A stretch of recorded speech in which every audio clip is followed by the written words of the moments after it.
Well, hi there, everybody.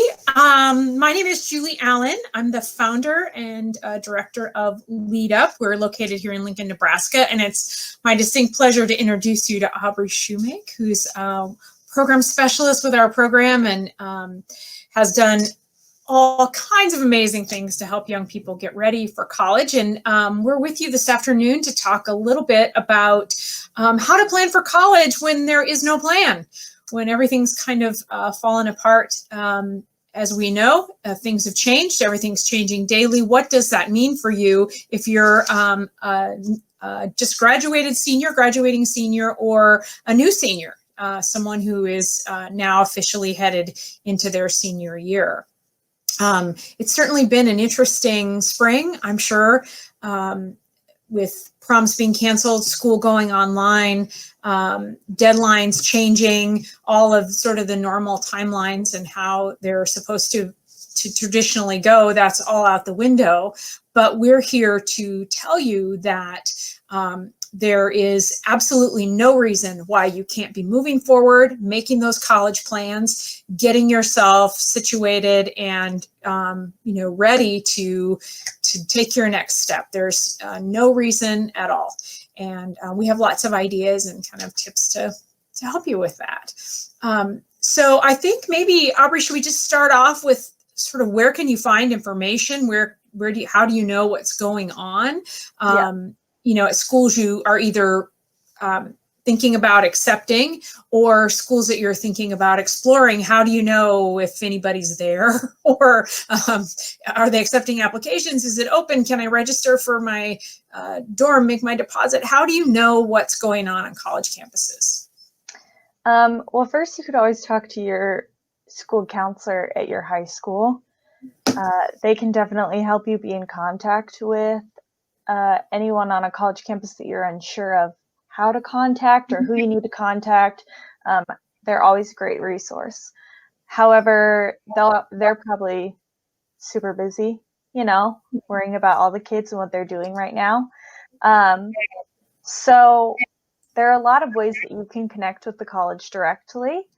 First of all, you can look on their website, and I will show you an example of a college where we're at, University of Nebraska. As you can see, this is their homepage of their website. And right up here at the top, they have a little notification about the fact that COVID-19 is going on, what they're doing. And here you see they even have a whole extra page dedicated to their response, general info. If you're a student, if you're a prospective student, what are you going to do if you were planning on visiting? So I think the first step you can take is to visit the website of the school that you're interested in. I think that's a really good resource. Schools are putting a lot of time and effort into making it easy for you to find out what's happening, what the status is of certain things. I would add to that you should follow the schools that you're interested in on Facebook and LinkedIn. If you're moving around on their website and they offer you a chance to sign up for a newsletter or some way to keep in touch with them during this period, definitely sign up and get yourself your email on a list so that you're included in when they're pushing out new information. If you're a person who's been accepted to a school, keep asking questions, keep yourself abreast of what's happening. Things are changing every day, every minute. So even if you're undecided, keep asking questions. If you still have concerns about this, I don't know if this is quite the school I'm going to choose. People are still there, maybe not physically, but they're accessible and will be happy to respond to you reaching out. If your mind's made up, but you're just not sure, gee, I think I should have gotten my orientation information by now, or I should have found out when I'm going to sign up for classes or those sorts of things. Those COVID pages will be very helpful to you because the schools are talking about what to do. probably the busiest people on college campuses right now are the admissions and the financial aid folks. So, be sure to maybe reach out and try to find a counselor that you can, that will give you their direct email address, and you can be corresponding with them. Yeah, and keep a lookout for, I know one of our students, one of the colleges she was thinking about did a Zoom meeting with some students who had applied and were accepted but hadn't made the decision yet. Who I think they were all out of state students. And so it was kind of updates about what was happening now, what questions did they have. So I think colleges are trying really hard to be in contact with students and answer those questions and keep people up to date. So I think keeping a lookout for what those colleges are offering in terms of question and answer moments. And I think virtual tours, virtual meetings with faculty and staff. So yeah, I would keep a lookout for anything like that that could help you either make a decision or know what you're doing when the semester gets going. I think that's a great suggestion. There are so many amazing online tours and events that schools are offering right now. Let's kind of talk about probably the biggest concern that students have right now, and that's how to pay for this, particularly if your financial situation has changed dramatically in the last 8 weeks or so, which has happened to lots of students and families. It's not hopeless. Even if you filed your FAFSA already and things have changed since the time that you did that, there are ways to update your situation. The best thing, of course, is to reach out directly to the schools and say, can I talk to someone in financial aid and talk about how my situation has changed? And they'll give you some great direction around, well, we need a letter, we need, you can go in and maybe they'll ask you to modify some paperwork, but they all have a different way of handling this. But don't, and I'll say it again, don't just assume that your financial aid award can't change and that the school will not be interested in hearing about your circumstances. And, nobody wants to talk about, well, I thought I had this figured out money-wise and now I don't. It's, hey, things happen and they're happening to every student and every family across the country. And the colleges and universities that accepted you want you to come. They really want you to be there, and they'll work with you to resolve the problem. We'll put up in the chat there are a couple of places where you can get help. You can find on our Twitter feed, Lead Up Insider.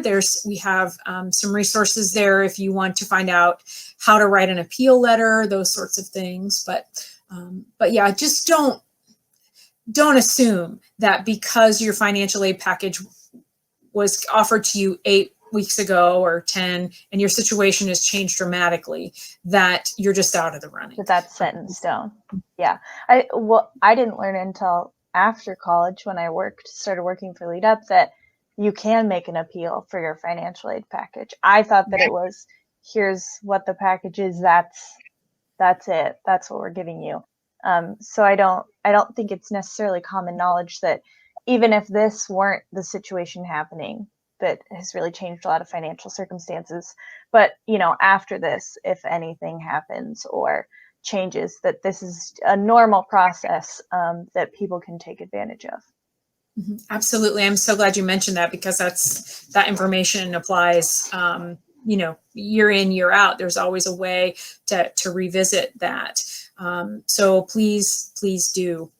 Now, if you're a current senior, you're going to probably have a little extra time this year because the tax deadline has changed and all that. But if you are headed to college in the fall and your FAFSA isn't done, that needs to be one of your first priorities. The sooner you start this process of figuring out what your financial need is going to be and how that's going to work, the better. I know they extended the FAFSA deadline a bit, but I wouldn't wait if you're still needing help or, needing to apply. And So there should be local organizations in your area that can help you if you are unsure of how to fill out the FAFSA. Once again, you could talk to your high school counselor. If they should have some type of a person or organization they can send you to, or you can also talk to someone at the colleges that you're interested in as well. Yeah, that's really good advice, Aubrey, for reach out and figure out who can help you, because you absolutely don't have to be on your own. So another big thing, don't do this by yourself. There's plenty of people out there waiting to help you. So even though campuses are closed, you can still visit, and there are all sorts of places online and again, go back to those college and university websites, find out what they're offering in terms of tours. I also was going to make a big push for getting engaged on LinkedIn, and because often they not only are talking about tours and things that they're doing, but give you access to information about alumni and all kinds of things that will get you more in the know about where you're headed. So if you're a senior, a brand new senior, maybe just for a couple of days so far after your faux graduation, right? Maybe you're wondering, what's going to happen to my resume? How am I going to do my application in the fall if I haven't been on the track team because we haven't had sports? Or gee, I was really counting on this whole volunteer thing I had going this coming summer at the local food bank, or with some, maybe working with young people, and you were hoping that would really boost your resume, or you were going to have an internship. What are some ideas that students can do during this time to sort of get their credentials in order? Yeah, I think that's a good question because no one's going anywhere. And maybe also something kids aren't thinking about is, that participation aspect of their college application or their resume. But what we're kind of assuming is that you'll still want to keep an eye on that, just because we were at home doing school remotely for a while, or whatever your situation is. That's still a part of your resume that is going to matter. So one idea is, once again, look to your local community, see if they're doing anything. I know that in our area, there was some call for like decorations to put on the outside of the windows of like retirement homes or assisted living homes. So there could very well be things in your community that you can do while still be staying safe. Help package food for any food drives that are happening, stuff like that. Alternatively, you showed us a couple sites where you can kind of participate in some science from home. Is that how you would explain it? Yeah. So if you're kind of interested in science and you're, that's an interest area for you, or even if you're not that great at science, it can be really fun. Yeah. I think the diversity of the projects they're working on, you'll see when we show and talk about it. It's so diverse that I think you can kind of find an interest in these projects, even if you don't think of yourself as a science person. Right. So, in general, it's called citizen science, and it's sort of crowdsourcing. Either you're working on gathering data in your local area, or helping organize or evaluate data that's coming in, or correlate things. There are all sorts of ways to get engaged. There are some really neat projects around science people. So, for instance, I don't know if it's still going on, but the Smithsonian has a lot of things in their archives that they're crowdsourcing for people to transcribe. So there might be projects of that nature too. So if you love writing and reading history, those sorts of things, citizen science might definitely appeal to you. So there are a couple places you can go. Zooniverse is one. The Globe Observer. I'll show Zooniverse on my on the screen really fast. So here's what the main page looks like, and they talk about the main projects that they're looking at. So you can see already there's a wide variety. We've got stuff revolving around earthquakes, seals, power, and this one looks really interesting. And collecting names of those who it looks like suffered and died in the Holocaust. So very wide variety of just these 4 that we see on the main page. And then you can kind of go about to learn more, get involved. You can see how you can personally volunteer on different projects and things like that. Mm-hmm. Yeah, so imagine putting on your resume, I helped collect names of Holocaust survivors for a project, or I helped, do some earthquake research, or whatever that might be. That can be a really powerful and interesting thing to put on your resume. So that's a great place to look. I know Globe Observer is another one that has a lot of, they're tracking mosquitoes and all kinds of fun things like that. So, and, you can always check with NASA Citizen Science. They have some projects too, as well, for people to get engaged with. But the point is, go out and learn something new. Remember that when you do your application in the fall, we can probably expect that that a lot of students will be writing about this COVID and the experience that they've had during this time period and how it affected them. And you're going to want to have something interesting to say about what you've been doing, while things have been in sort of a different state, particularly since you won't be talking about, well, we went to the state track championships, or we were doing this musical at school, or whatever that might be.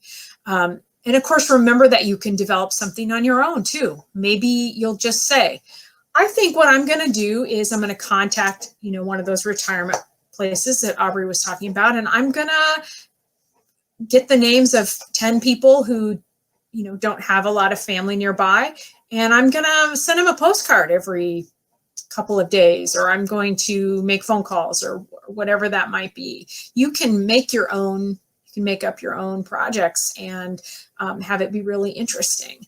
Yeah. I think another great idea is find something you want to learn and grab onto that and take this time to do something that you didn't think you could do. I don't know, maybe you want to learn how to knit, or crochet, or whatever that might be. Find something new to spend your time with. I think, we talk about this a lot at Lead Up, but reading is really important.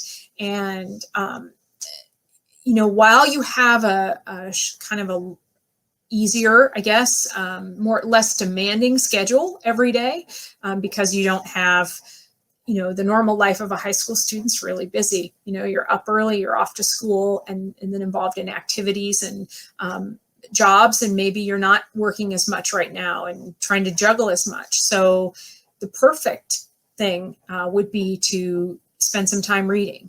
And for lots of reasons. One, reading will help you do better on your ACT or SAT testing. It'll make you a better writer.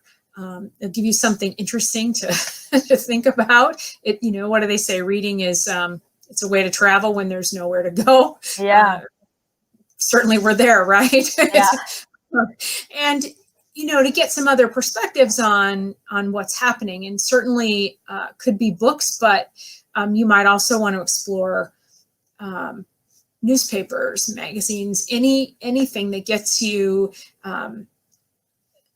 thinking in new ways and keeps you informed. And again, it will really inform your reading and writing. So Aubrey's kind of our book guru. She's keeps up on all the latest and greatest Yes. books. Got any just quick recommends for our followers here? I think if you want something that's a bit of a fun escape, I believe you read this one as well, The Gentleman's Guide to Vice and Virtue. I thought was really fun. Probably be, you know, a nice adventure to take your mind off of the fact that you're sitting at home and things are weird. And there are a couple books in that kind of series-ish, so a couple things to get your mind going.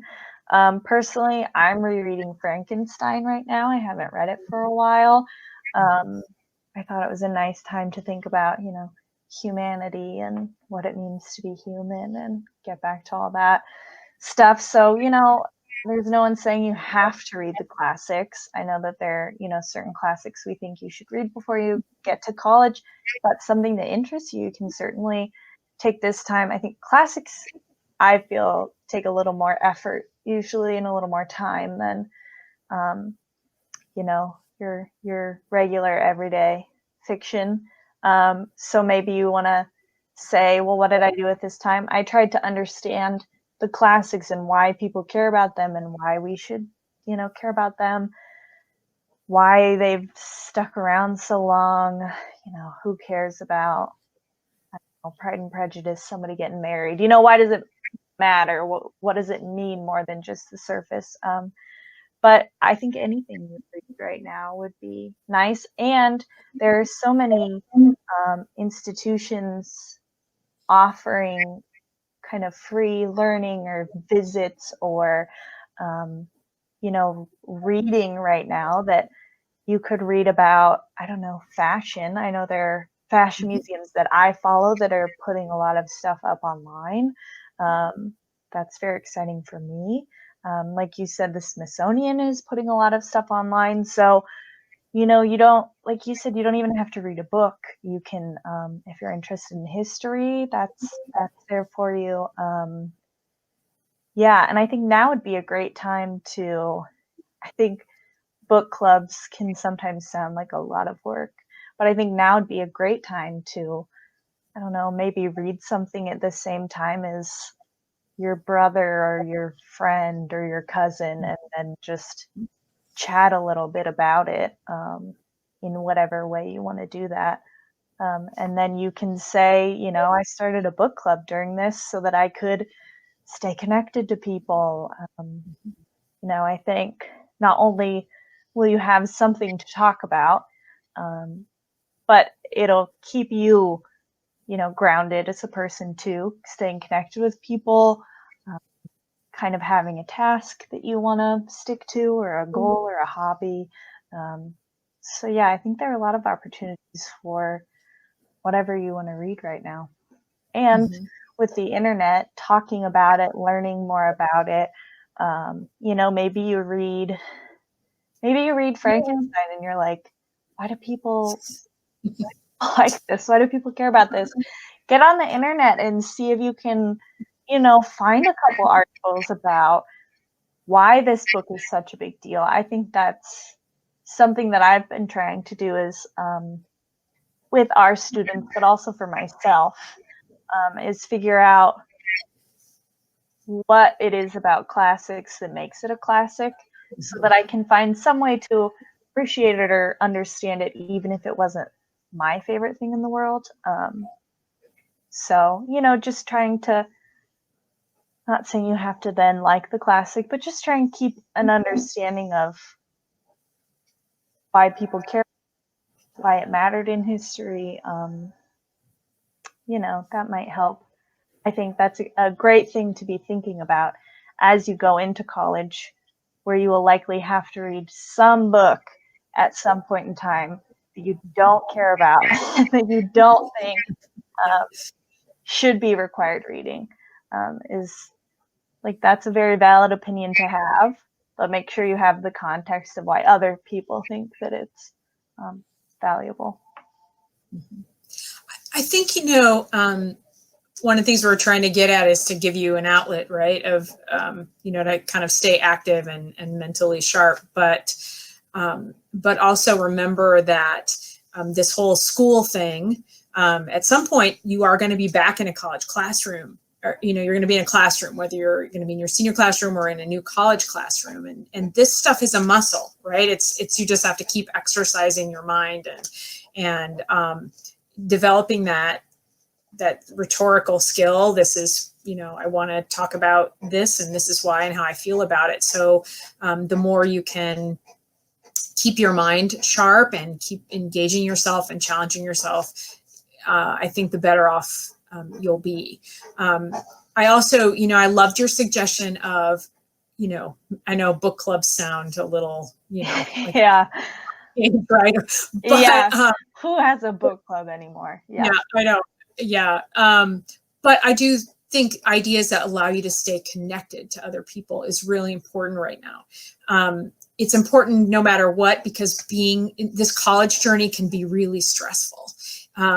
In the best of circumstances, it is. And I think, for the seniors that have just gone through this year, they would attest to this fact. It's like a daily freak out. What am I going to do? Where am I going? I don't even know who I want to be at this point. Yeah. Why am I doing this? And so now more than ever, you want to be connected with a network of people who can go through this with you. So, again, don't do this alone. And sometimes books are kind of any kind of, or an interest in music or an interest in whatever it is, even say sports. Movie and talk about it, and any way that you can be connected with people, be talking about things, be thinking about things. I think it's great right now, especially if we have a little bit of extra downtime on our hands. It's stuff we encourage our students to do anyway, usually, that in busy schedules can kind of fall through the cracks. Mm-hmm. Yeah. So we're kind of leaning into talking about networks and how important those are, both in terms of kind of your personal well-being and staying connected and all of that, but also as you're embarking on this sort of college career trajectory that you're on. So, we've highlighted some networks for you already that you already have in place. You've got your school network with counselors and those kinds of things, building a college network. So people in admissions, contacts in financial aid, maybe getting connected to alumni at the college that you're going to attend through LinkedIn. And if you get involved in a citizen science, that's going to open up a whole great network of people that you may not have had an opportunity to meet because they're all over the world. Mm-hmm. But I think not assuming that just because we can't go out and we can't meet in person, that this is a time when you can just say, well, that's not important. I'm not going out. I don't need to talk to anyone. I don't need a network. You absolutely need a network. And it's absolutely critical because you're one step away from needing an internship, one step away from needing connections to get your career going. So one of the things that we think would be a great way to spend your time right now is building your LinkedIn page, building out that page, putting in the experience that you have, and looking for people on LinkedIn who are where you want to be, and just dropping them a quick message and saying, hi, my name is Julie. I'm thinking about, I'll be enrolling in Nebraska Wesleyan in the fall, and I'm going to be a business major. And I see that you're working in an area that really interests me. Can we connect? Or do you have 15 minutes you can talk to me about why you picked the college that you did, or how you chose business, those sorts of things. It's not super comfortable to reach out to people you don't know, but here's the good news. We're in the COVID crisis, which means that people have time to talk to you. Exactly. People have time to talk to you, and people are getting a lot of weird emails from people they don't know right now. Yeah. That everybody's kind of reaching out Everyone's and sending an email about something. exactly. Yeah. And so it's not, you don't have to feel unusual, like this is going to stick out like a sore thumb. Someone's reaching out, because we're all trying to make connections that we need to do what we need to do. And the nice thing about LinkedIn is that's the point of it. So you don't have to feel, as embarrassed about, well, I'm talking to this, I want to ask this person a question. I don't know them. I'm not in the field. I'm just a high school student. That's, what LinkedIn was created for. So that kind of takes that, that fear away of it being totally random and out of the blue. I mean, it is still, talking to some, professor in Ohio, but it's expected on LinkedIn. So that's the nice thing is, we're both shy people, so I feel uncomfortable with things like that. But LinkedIn does make it easier. And you can start by connecting to teachers at your school that you can find on LinkedIn. A lot of them are there. You can connect with maybe some people that you know through your family or a job that you have. You can start there and make those connections, and then just kind of work your way forward, ease into it a little bit. Say, all right, I'm going to try to connect with one new person a week. But again, this isn't going to go on forever. We don't know when this is going to end exactly, but you're going to want to have made those connections during this time. And, you never know. You just never know how one thing is going to turn into another. So this is a great time to pay attention to that, to networking, learning more about careers that you're interested in, finding people who are interested in you. And I think that's the other thing you will be absolutely shocked by. There's nothing more flattering than to open your email and to have somebody say, I've always wanted to do X. You're doing it. Would you have, a few minutes to talk to me about that? Or here are some questions I have. There's nothing more flattering, and people are going to be thrilled to help you and have your interest. So. And if you're nervous about how your LinkedIn profile should look, what should be on there, there are a lot of articles when you Google, what should my LinkedIn page look like? How should I set up a LinkedIn page? That'll help you through it.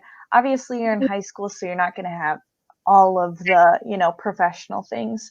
But I did a lot of my LinkedIn profile by looking at LinkedIn profiles that I liked. So, looking at people I knew, friends, coworkers, stuff like that, and saying, oh, I like that they put a little line about, their hobbies outside of work or stuff like that. And then just kind of model your LinkedIn profile after the ones you see in articles or on LinkedIn that you liked. And then that'll help you get started on having your own. And once again, if you're in high school, don't worry about needing to have every single field filled out. It's understandable that you wouldn't. Mm-hmm.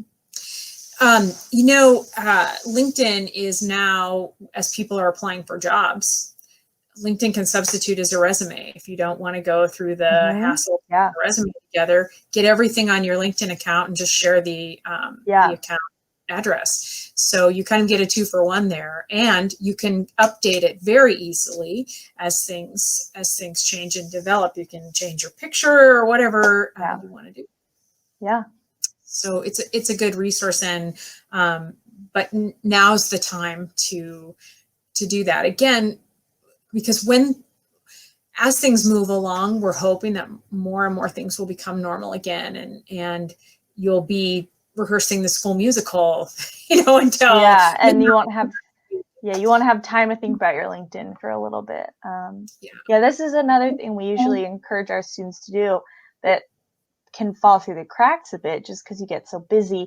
So once again, if you make one now, you don't have to worry about it later, but you still have it for resumes.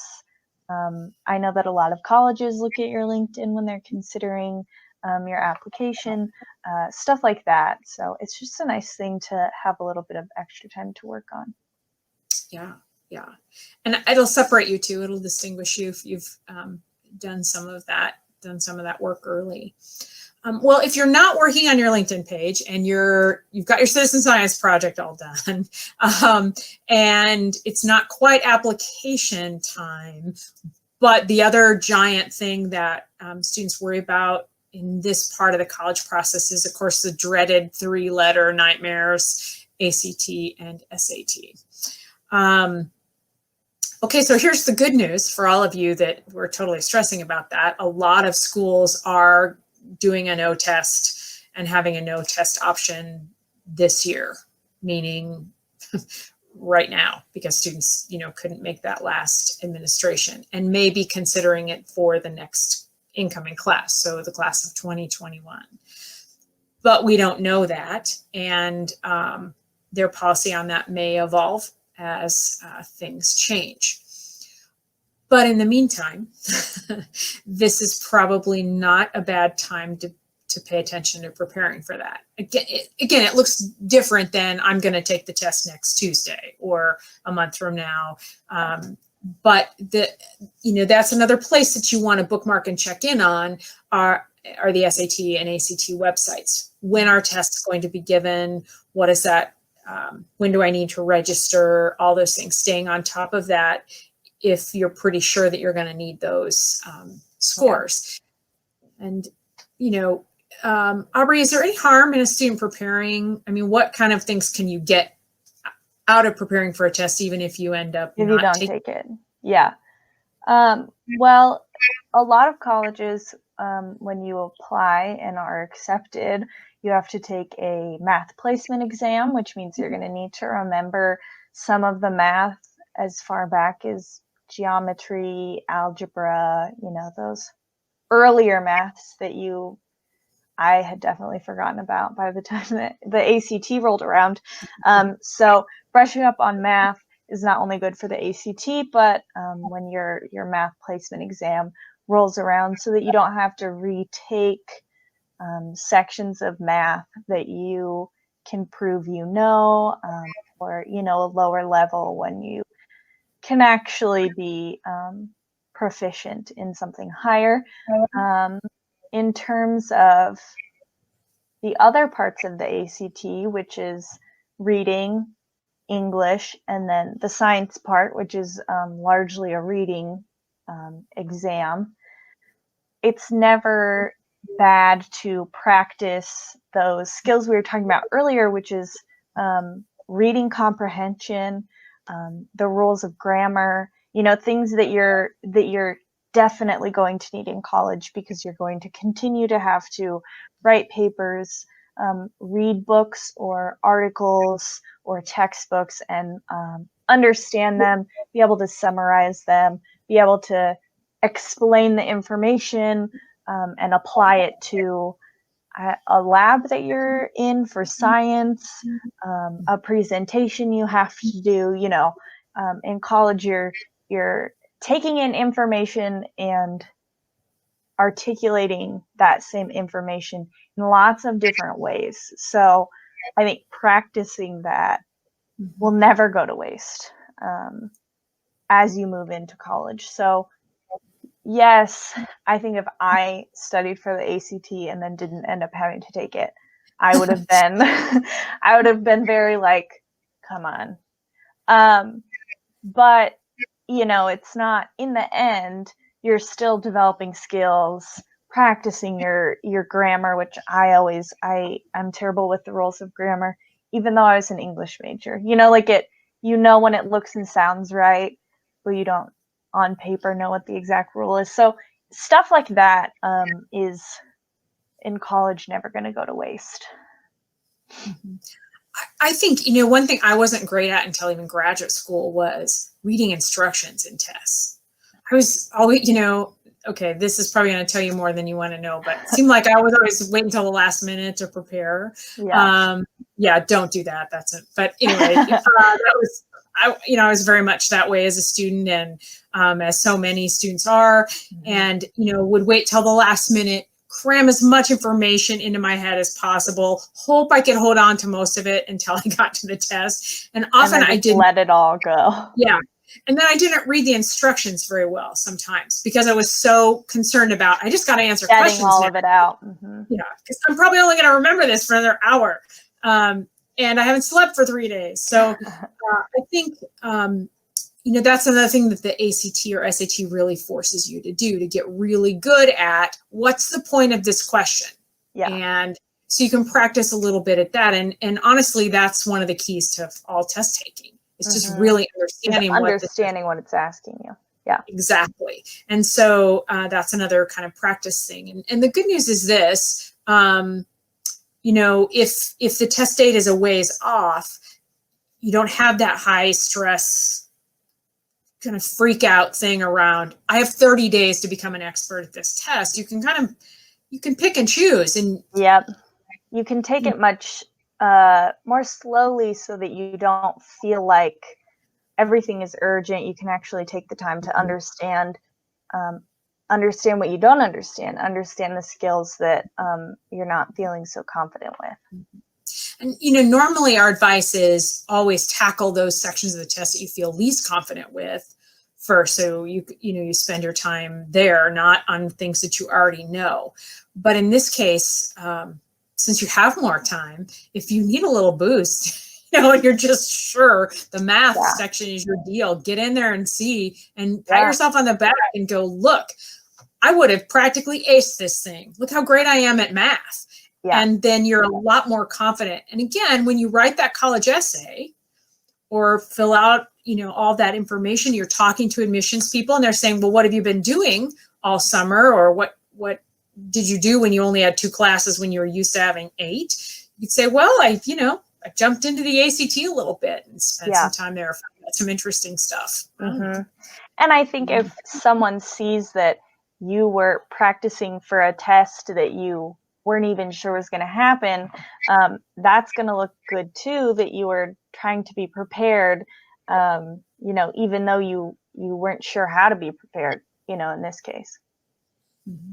I also want to show the ACT specifically website. ACT is what we take where we're at. You might take the SAT, but I want to show the ACT website really fast because they're doing a great job of keeping students up to date. You can see that they have a little notification here talking about the closing of test sites and when they're going to notify students, redetermine moving test dates, stuff like that.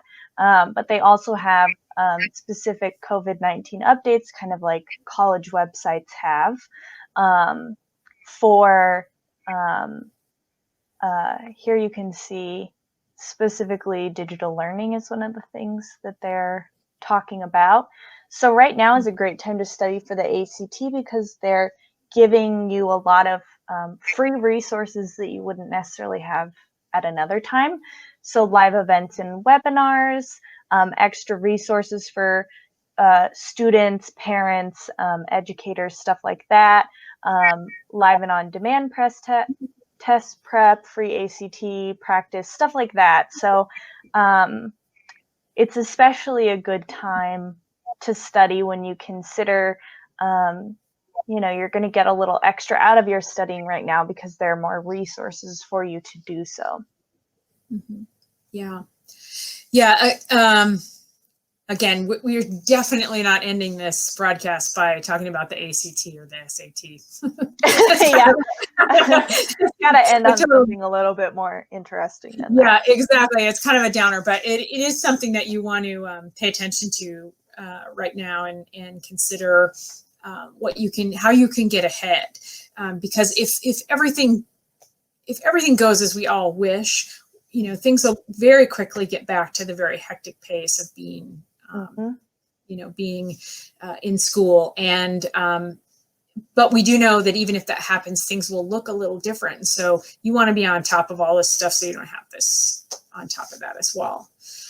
I want to talk for a bit about going back to what we were talking about earlier around being isolated and being, whether or not you're going about this on your own. I know this is a scary time Will I even be able to find a job if I bother to go to college? Will there be any money for me?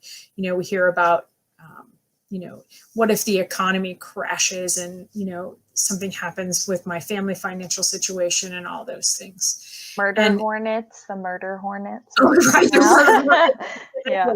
Exactly. But, we can only control what we can control in front of us. And there are so many things that you can't address right now. All those questions. But, those questions were there yesterday. They were there 10 weeks ago. What am I going to, what does the future hold? And we don't know that. But what we do know is that what you can do is prepare and plan and take care of yourself as a part of all this. And because there is no time that you invest in yourself that there is never a payback. It might not be immediately, no, you may not invest a little bit in yourself this summer and then invent the iPhone. That may not be how that works. Or, found Apple or, Bill Gates isn't going to call you maybe and offer you a job at the end of that. Learning to knit may not seem all that important right now. But anytime you challenge yourself to learn something new, you take care of yourself, you challenge, you say, okay, might not have to take the ACT, but I'm going to lean into this. All right, I'll read Frankenstein. Whatever that thing is, there is no investment in yourself. That's a bad one.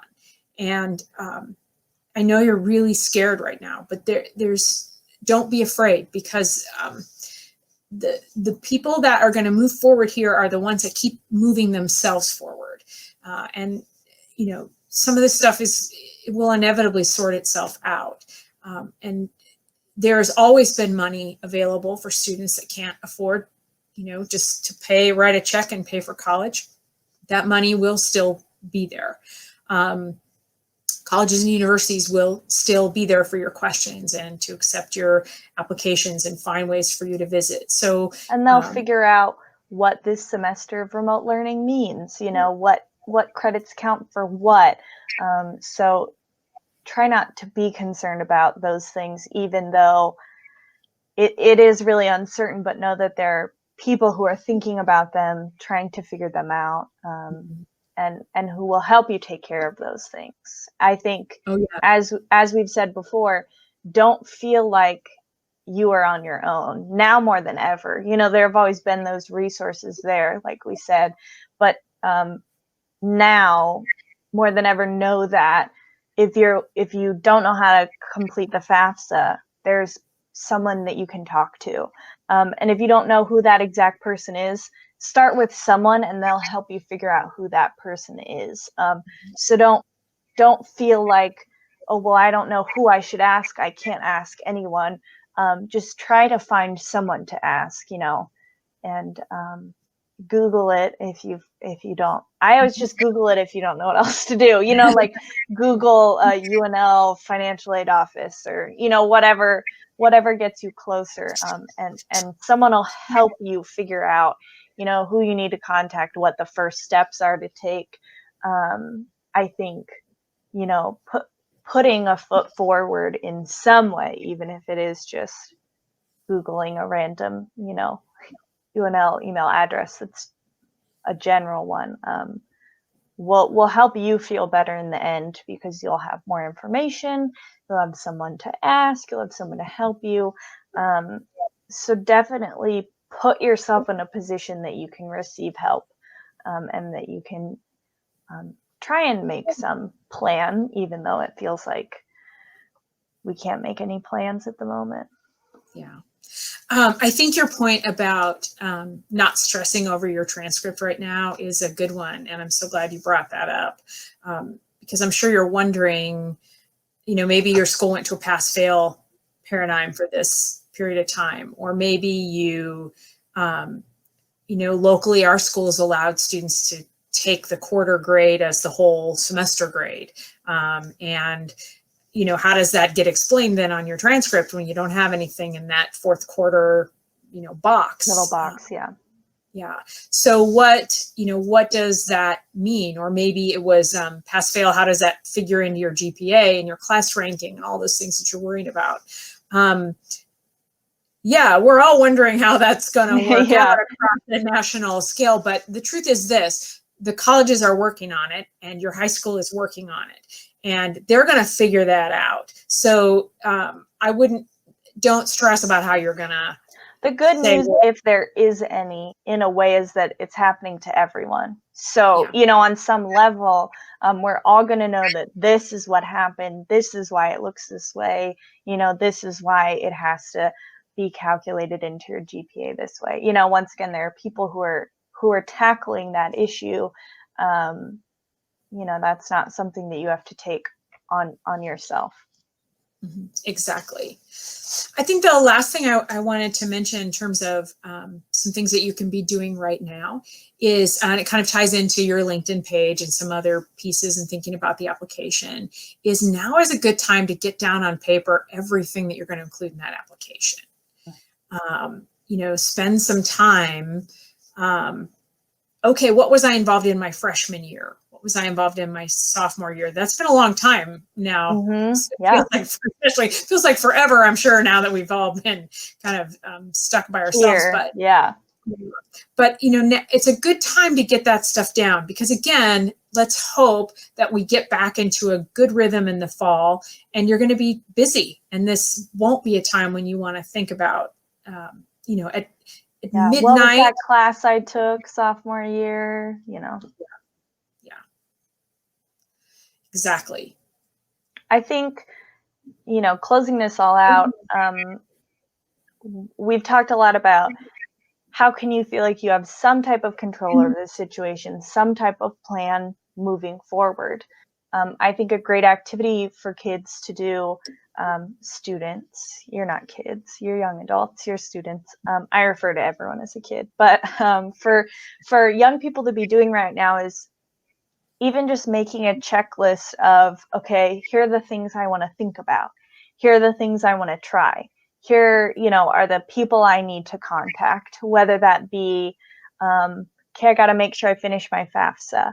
I want to make a financial aid appeal. I want to reach out to this department on this campus. Maybe you want to learn more about the engineering department or something like that. Kind of begin to make yourself a plan. What do you want to do moving forward? So is that I want to think about what my resume is going to look like. I want to make sure that I remember all the stuff I did freshman year, remember the teachers that I had that I might want to get a letter of recommendation from eventually. Kind of make yourself your own plan right now, even though it feels like we shouldn't be able to plan. I think that'll help you feel a little more in control, help you feel like you have somewhere to go, a path to follow, a task to complete. I'm a list maker. I'm a to-do list crosser off. That's how I like to visualize things. So try and figure out what you want to do, who you want to talk to going forward, so that you're ready for whatever this ends up looking like.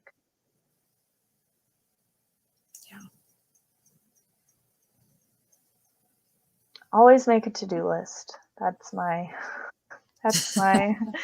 recommendation for general life advice. Yeah, I think that's I think all of that is kind of summarizes up how to plan when you can't plan for college. When there is no plan. Make a plan anyway.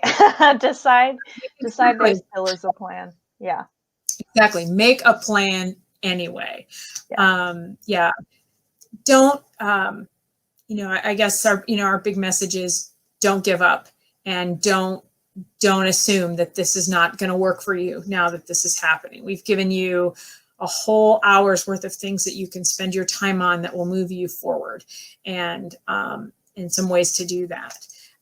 So going forward, there will be other crowdcasts that will host with very specific kinds of things around writing your essay or how to get a letter of recommendation, how to make those things work.